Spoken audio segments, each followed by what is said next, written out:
Dag sê, vandag gaan ons 'n bietjie gesels oor aksiomas en die wette van denke. Voordat enige rede gevoer kan word, moet ons eers 'n stel reëls vas lê om geldige en ongeldige redenasie van mekaar te onderskei.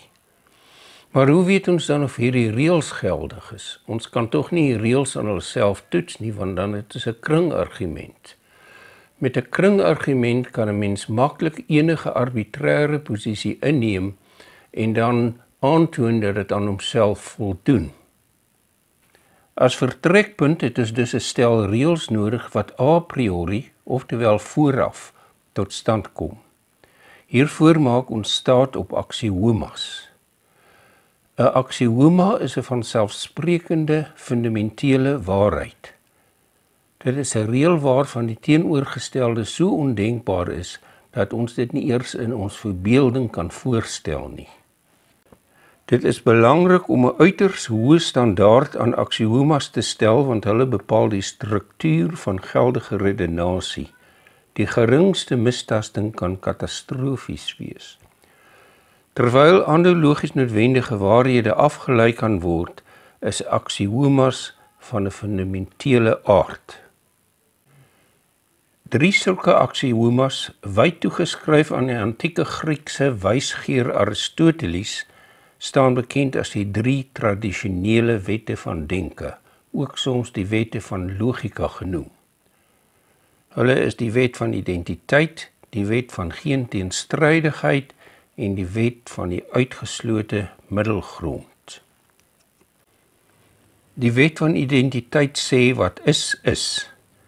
Dit word ook soms geformuleer as elke ding is gelyk aan homself, of in simboliese vorm geld A is gelyk aan A altyd, ongeag wat A ook al verteenwoordig.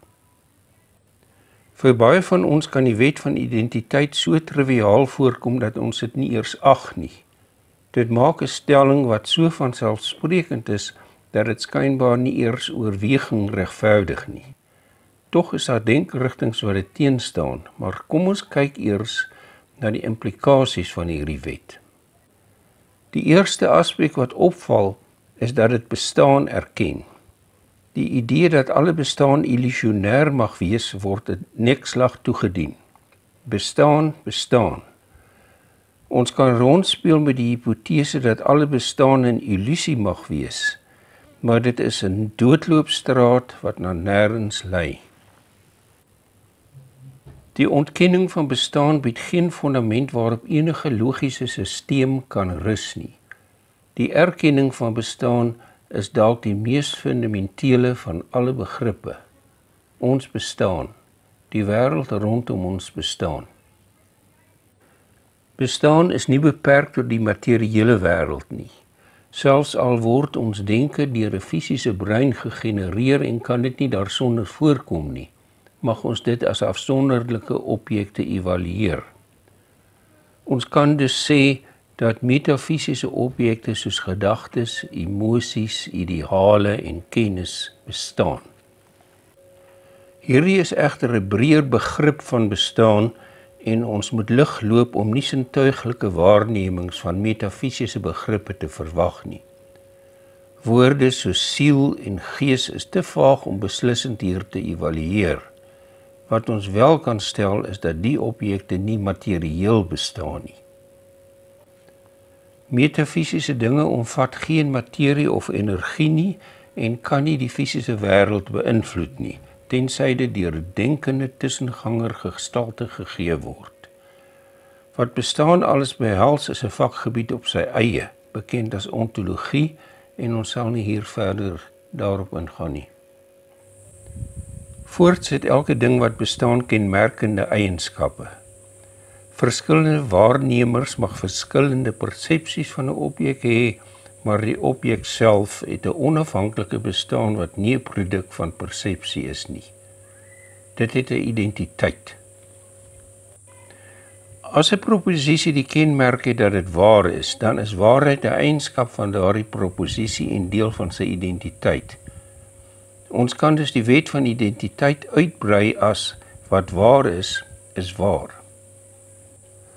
As ons 'n objek definieer sodat die definisie noukeurig ooreenstem met daardie objek se identiteit, dan is dit nie nodig om te bewys dat die objek aan sy definisie voldoen nie. Sou ons byvoorbeeld die getal 2 definieer as die som van 1 plus 1, dan is dit nie nodig om te bewys dat 2 gelyk is aan 1 plus 1 nie. As ons koeie definieer as soogdiere, dan is alle koeie noodwendig soogdiere, anders is dit nie koeie nie. Die wet geld dus ook vir klasse of groepe. Volgende keer gesels ons oor die tweede wet van denke. Intussen, vir daardie ekstra tikkie insig, onthou altyd in vino veritas.